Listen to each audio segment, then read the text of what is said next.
Throughout time, we have seen sports transcend itself again and again through trading cards, toys, video games, movies, TV shows, cartoons, and even deeper than that, anime.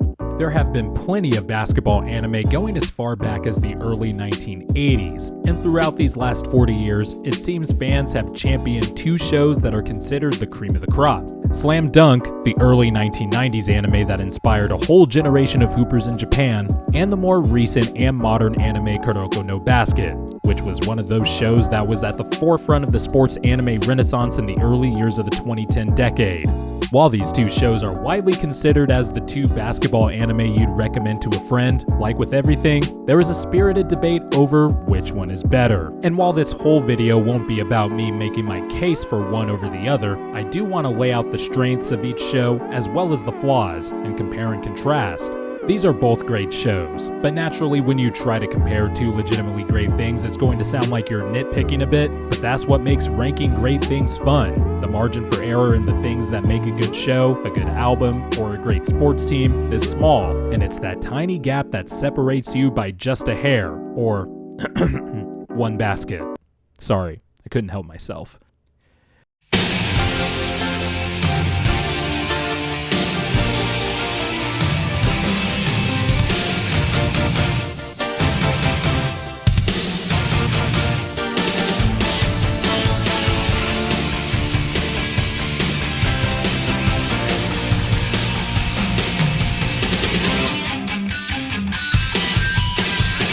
Slam Dunk was written and illustrated by Takehiko Inoue in 1990, when the first chapter of the manga came out in the Weekly Shonen Jump magazine, running until completion in 1996. In 1993, the manga was adapted by the studio Toei Animation, who you might have heard of because of some very familiar shows produced by them, and they brought Slam Dunk to the TV screen. The story brings us to Kanagawa, Japan, where we follow the story of Hanamichi Sakuragi, a hot-blooded knucklehead middle schooler who sorta, kinda, well, all of the time, finds himself in trouble with his crew. He also has no luck with the ladies. Why is that important? Well, he begins to attend Shohoku High School, where he meets yet another girl who happens to like basketball. Never playing a lick of hoops or sports in his life, Sakuragi decides he wants to try out for the basketball team, whose captain is the older brother of the girl he is trying to impress. There, we start the 101 episodic adventure, as we follow Sakuragi, Takanori Akagi, the bruising center and captain of Shohoku, Kaede Rukawa, the super scorer, Ryota Miyagi, the lightning-quick point guard, and the sharpshooter Hasashi Mitsui, grow together as a band of misfits and unique personalities and egos, as they try to win games and achieve their goal of becoming champions at the national tournament. The thing that immediately sticks out in this show is its writing, and it comes in a variety of ways. You can see it in the characters, which I will go more in depth on later, but from the main cast all the way to the coach, to the sixth man, the assistant coach, and even the tertiary characters, this show does an immaculate job of making sure you are not only invested in the characters in the show, but also root for their success. The writing also shows up in its comedy. Right from the start, you have moments where this show just cracks you up. And not just smirking at lighthearted humor or doing fake laughter pretending like you didn't hear a bad joke at a party. There are a lot of moments where you're just on the floor laughing. Part of the comedy comes from the relationship dynamics between the characters. For example, the disciplined and serious nature of Akagi constantly having to corral someone like Sakuragi, who is half the time full of himself, calling himself a basketball genius despite being a complete newbie at the game. Funny moments come in the form of the classic 90s style of animation with shocked faces or poses whenever a character sees something unbelievably stupid, then the shock value moments where you expect one thing, and then the next thing you know you're quoting Will Ferrell in Anchorman. Another thing I love is how this show brings out the most important themes needed in a basketball show. We get to see the development of players' respective games, we get to follow the team as we see them go through the ups and downs of a season, and there are even underlying themes, like who is really the alpha dog of the squad, the pain of loss and the joys of succeeding together, the growth of team chemistry, and even the off-the-court stuff. Those are some of the basketball elements that are highlighted. Speaking of off the court, there are plenty of times, especially early on, when this show gets really gritty with dark undertones. For example, without giving away any spoilers, how Hasashi Mitsui ends up joining the Shohoku team was one of the most stressful and intense series of episodes I've seen in an anime period. Characters also deal with legitimate losses in this show, which adds depth to the show. Honestly, you can make the argument that some of the life outside of basketball moments stake claim as the best parts of Slam Dunk, and I wouldn't even try to debate you. Those moments aren't just one-off either. At some points, conflict will happen, and it won't be resolved until later on in the show. But at the same time, it doesn't make you lose interest once you get to the resolution. I also feel the mark of a well-written show is how filler episodes very much don't feel like filler at all. Usually, any type of show that gets away from the source material, you can tell most of the time. But sometimes, you'll find shows with filler episodes that feel cohesive, consistent, and in some cases, actually add to the show, which Slam Dunk falls into all three categories. Pulling that off, especially in anime, is a tough thing to do. And Slam Dunk, even though filler episodes make up less than 10% of the show, is able to pull this off masterfully. When all of these attributes are well woven together without feeling forced or rushed, you have an anime that honestly has some of the best writing I've seen. Make no mistake about it, the characters are what make this show great. Armed with great voice acting, every character the show highlights has their own distinct personality, which as a basketball fan you can appreciate because personalities, egos, and temperament are vital to putting together a team that's willing to work together.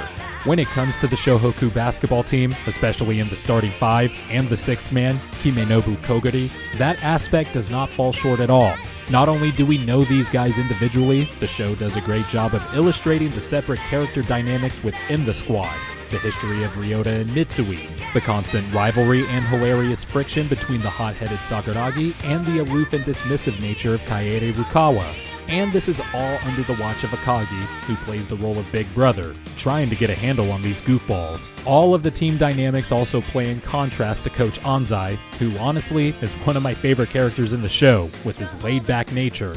But when needed, he can flip the switch and say the right things in the right moment. The development arc these guys go through also make the investment throughout Slam Dunk well worth it, and it almost seems like no stone is left unturned.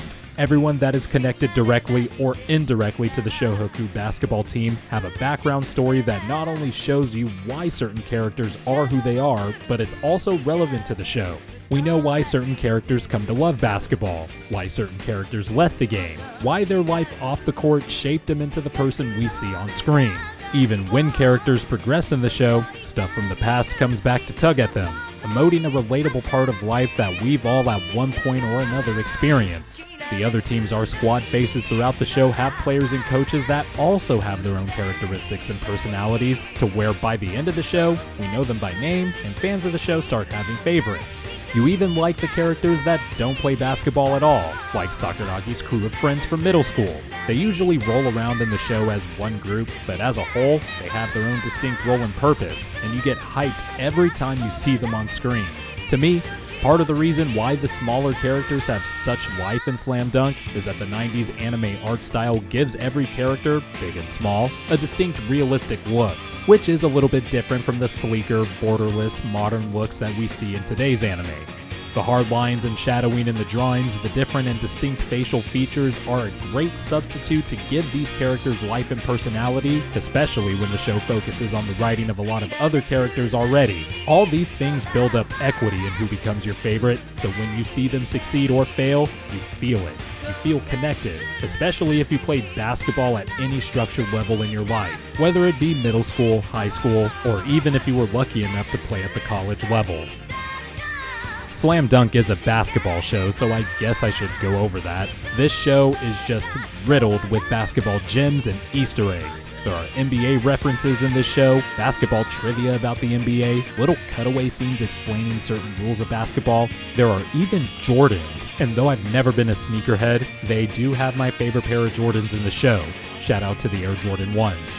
How the actual games are played are what you'd expect from a cartoon or an anime, as they adapt the strategy, the ebbs and flows of the game, the dramatics, and you'd actually be surprised at how things in the show still kind of apply to how basketball is played today.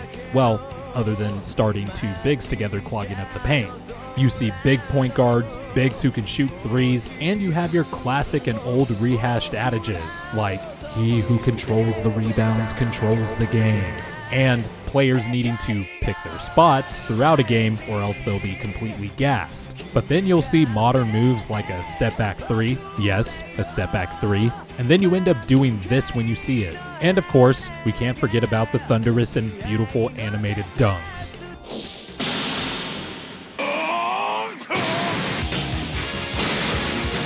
There are some things that will throw you off from time to time, like one time a team will be running in one direction on offense, but then on the next possession, the same team that was on offense will run in the opposite direction. There are times when only 6 players on a team play the whole game, and you could literally make 1,000 load management jokes. And like with all basketball shows or movies, the off-ball players don't really do anything, and they just have stock animation for the peripherals. Those are all minor though, because you can tell Slam Dunk really tries to nail the tiny details that you wouldn't even think about, which is impressive, considering this show is now almost 30 years old. So let's talk about the animation. I wouldn't say it's top-notch. It's good, but it's definitely the weak part of the show.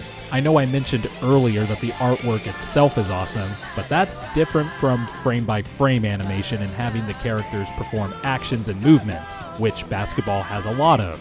To be fair, the process of animation in the 90s were obviously nowhere near as advanced and modern in today's world, and for its era, it was probably the cream of the crop. But this is where comparing two great shows will sound like nitpicking. I do have to bring up the fact that the animation has some very low points. For some, that will be a turnoff. For others, if you just go with it, it actually adds to the overall comedic value of Slam Dunk.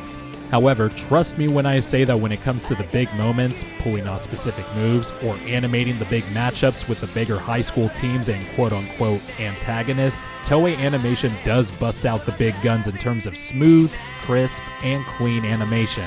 While the technology and methods were limited back then, for the era, Slam Dunk was one of the better animated shows out there, and thanks in part to the artwork, the animation has somehow been preserved over the years, even though there are definitely parts that don't age well. What has aged well is the entire show itself. All these years later, Slam Dunk is still talked about in reverence, as not only quite possibly the greatest sports anime, but across any genre, one of the best anime, period. Written by Tadatoshi Fujimaki starting in 2008, we go to Teiko Junior High in Tokyo, a school known for its basketball team, its winning legacy, and its philosophy of only striving for victory. Among the history of dubs, the school saw its greatest era, when 5 students, known as the Generation of Miracles, formed together and dominated the landscape, en route to 3 straight national championships. Whilst in the record books of the greatest era of Teiko Middle School was another player on the team, one recognized by the Generation of Miracles as an equal, a phantom sixth man named Kuroko Tetsuya. Among the winning, clashing ideologies, and differences among the players, cracks started to form within the squad. Once graduation came, the 5 Generation of Miracles went their own separate ways to different powerhouse high schools in Japan, destined to play each other for years to come.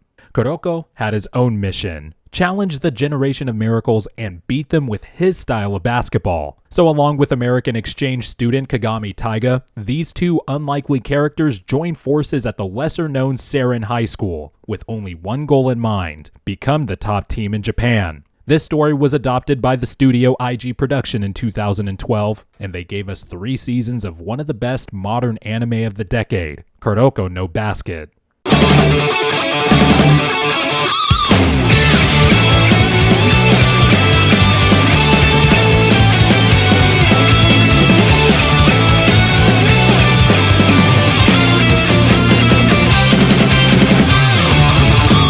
The writing in Kuroko no Basket is a little different from Slam Dunk. It still has a lot of the elements you look for in a basketball show, but if my Cliff Notes version of the plot sounded a lot like the outlines of a story in Battle Shonen anime, well, that's because there are heavy Battle Shonen influences in this show. To put it in a way too simplistic way, underdog sets his or her goals to beat the antagonist, and along the way, bonds and friendships are formed, along with some slapstick humor as we enjoy the ride of the adventure.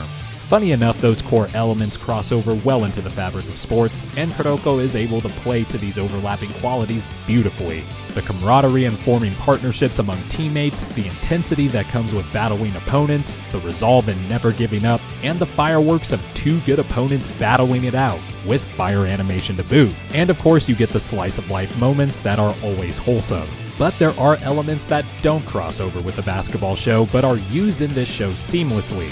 Most notably, the use of, well, powers. Yep, some of the players in this show have powers on the court, and it's awesome. But it's more than just shoehorning powers into a show that doesn't need them just to entertain viewers. Powers in Kuroko are the eye catcher, yes, but the writers do a good job of making it organically part of the show. The powers aren't overwhelming in a way that makes us confused about the power scaling, a pitfall for some battle shonen anime. Some of these powers are at least somewhat within the realm of possibility. I mean, don't get me wrong, there is no way players in real life will ever be able to do shit like this, but the ideas behind the powers stem from basic basketball skills honed to its most exaggerated form.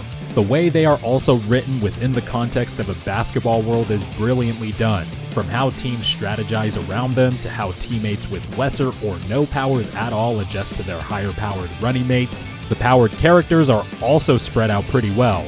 Most teams aren't too stacked with a powered up squad, and these powers do have their drawbacks, adding to the strategy and adding to the intrigue of a game. The games themselves are written in a battle shonen type of way. The shocked faces we see on people whenever someone surpasses their previous limits, the extra exposition from spectators that are watching. Also, whenever Saren High School faces off against someone, usually from the Generation of Miracles, they come with a hint of villain vibes, accompanied with some awesome final boss music. Despite popular belief, the basketball themes are not lost in this show at all. Kuroko no Basket just takes a different approach to writing them. The show focuses on the growing partnership between Kuroko and Kagami as a duo within the team, as well as the history and relationship between Kuroko and the Generation of Miracles, as opposed to the central focus being around the main team of the show. Don't get me wrong, we are still following Saren and the players and characters associated with the team, but there are a few times where the squad does take a backseat to other plot lines and backstories in the show. And that's not a bad thing, it's just a different approach, which is just fine, because at the end of the day, they are able to pull it off. The writing, while it might be scoffed at by some, is actually really good and doesn't get enough credit. The list of characters in Kuroko no Basket are deep. We get more characters that are introduced throughout the show because it not only has to focus the spotlight on Saren, but also on the Generation of Miracles, which you could argue in some ways are also the main characters in the show. Super scorer Aomini Daiki, the quick learner Kisei Ryota, the long-distance shooter Midorima Shintaro, the lazy but talented and towering center Marisaka Atsushi, and the cold and calculating captain of the Generation of Miracles, Akashi Seijiro. Each one of these guys have distinct personalities, different abilities, and different reasons for why they play basketball. Each one of them also has their own basketball team, with teammates that are highlighted as well, which makes for a great variety among a cast of antagonists. And I say that with air quotes because on the court, Kuroko does a good job of making them feel like villains, even within the confines of a basketball game.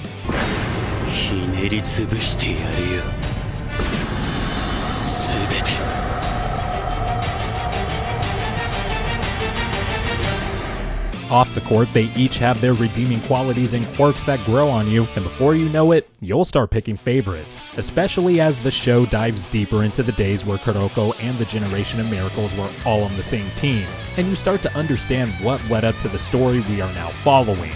They don't stagnate as characters. They go through growing pains and experiences as they try to form relationships with teammates that are endearing to the viewer. The show doesn't neglect the main team either, or its players. Saren High School is awesome, accompanied with its origins and its own backstories on the other players that were on the squad before our heroes joined the team.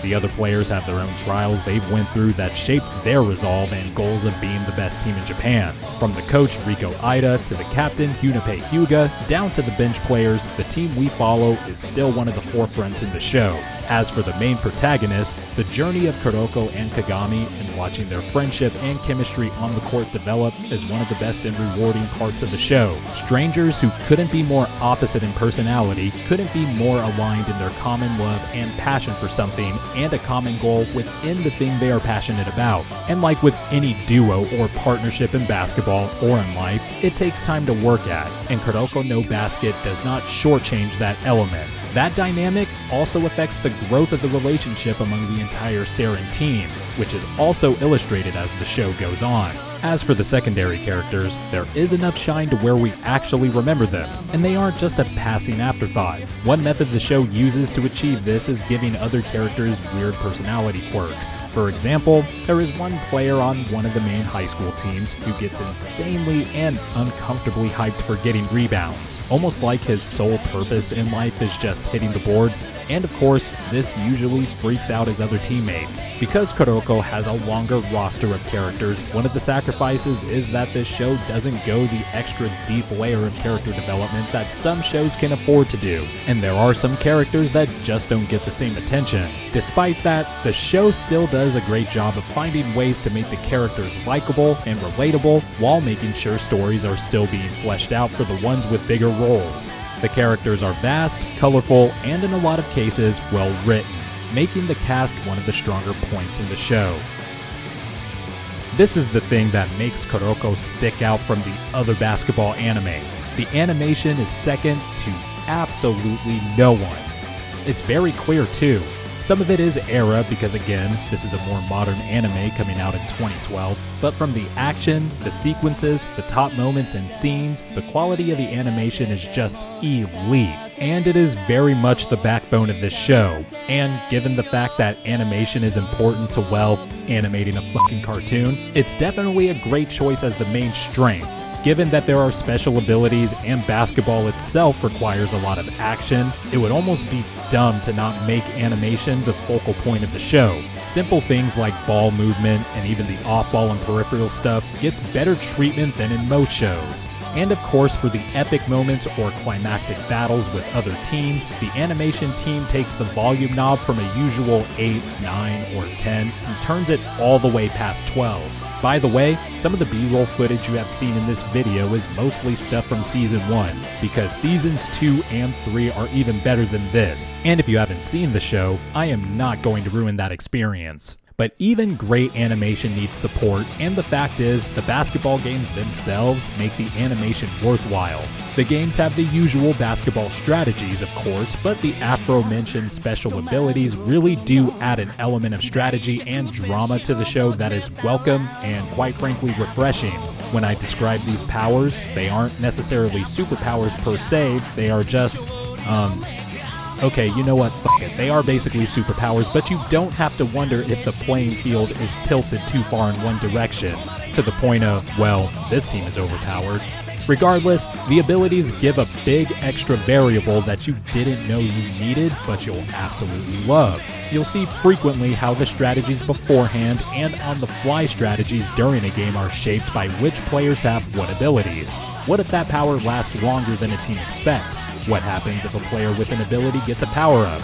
After all, it wouldn't be a battle shonen without power-ups, of course. What happens if other players play off of those powers? These are all things that add more fun to the experience, along with the standard hoop tactics.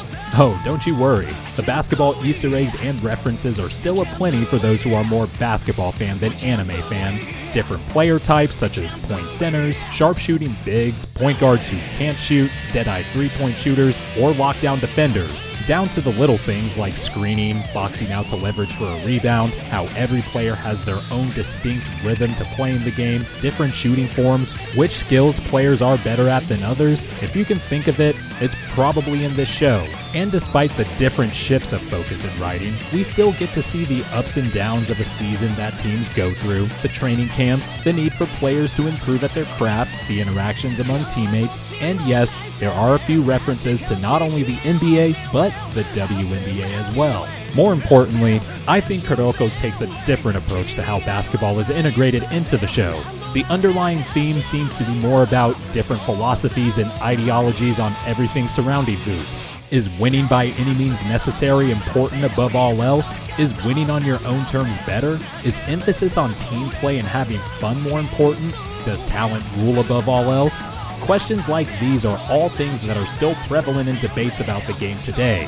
on any level, and I think it's underappreciated how Kuroko addresses the different perspectives and how those clashing thoughts come to a head at various points throughout the show. Don't be fooled by just the animation, which is absolutely godly. There is a lot of basketball to unpack here in the show, and with the elements of everything Battle Shonen, Tadatoshi weave together a beautiful show that is aesthetically pleasing and entertaining for anime and basketball fans alike. So now we arrive at the part everyone has waited for. Which basketball anime is better? Both sides dug in their heels and are probably ready to storm the comment section, ready to tell everyone why this video was dumb. The debate over these two shows is unsurprisingly a contentious topic. And maybe I'm wrong, but I feel like it comes more from the Slam Dunk side, as its fans contest that Kuroko fans like the show because they think it's a kid's show, and really just a battle shonen, and not a basketball show, which are two things I heavily disagree with. Kuroko fans, meanwhile, think that Slam Dunk fans are just anime gatekeepers, or hipsters, if you will, because Slam Dunk fans think their perceived exquisite taste in the fine arts is superior and therefore they are right. I'll give the boring answer first before I give my preference. Both shows are great. I know, riveting. But in all seriousness, these two shows each have a lot of great qualities with some flaws, and I would recommend both of them to anyone. I actually watched Kuroko no Basket first back in 2015, and it is still one of my favorite shows. I started watching Slam Dunk back in January, or February, sorry, time is just a weird concept right now, and I immediately thought, okay, Slam Dunk is one of the GOATs. But to give a fair shake, I gave Kuroko a second watch, and I think it goes up against Slam Dunk pretty well. But I am going with Slam Dunk as my choice. Everything about the show hits every part of your soul as a hoop fan. There are great characters, funny moments, and the realistic environment of being a part of a team is relatable because you feel it through your own experience playing growing up.